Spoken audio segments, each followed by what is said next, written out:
জাতীয়তাবাদী দলের এই এই দাঁড়ানির সচিবের প্রার্থীকে আমি যদি বলছি আপনারা ভোট দিয়ে এই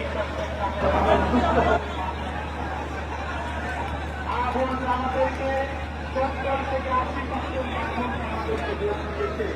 এই মা বোনদের জন্য আমাদের কাজ করতে হবে এবং আমি ভলান্টিয়ার ভাইদেরকে বলবো আপনারা শৃঙ্খল আচরণ করবেন না, শান্তিভাবে এবং আমাদের ছাত্র দল যারা লাইন আছে এবং যারা আমাদের দলের কর্মী লাইন আছে তারা ওদেরকে একটু হেল্প করেন যেন সবাই ইফতারিতে সবাই পায়।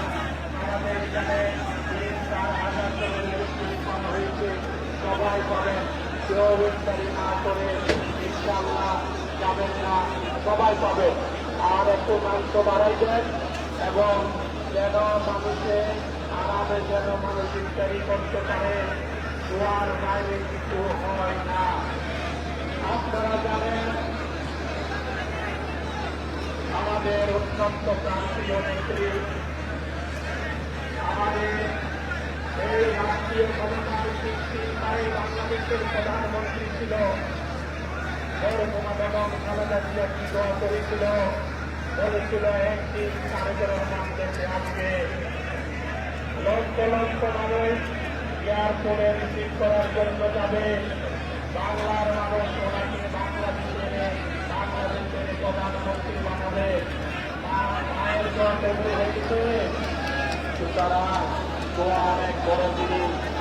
আপনারা আমার জন্য দোয়া করবেন, আমি আপনাদের জন্য দোয়া করবো।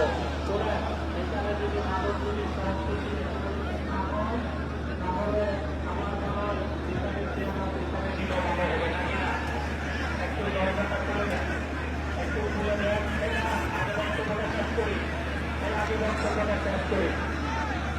আচ্ছা, আমি আপনাদেরকে সবাই আপনারা ইত্যাদি পাবেন, সবাই এখন আছে, একটু আপনারা ধৈর্য ধরেন।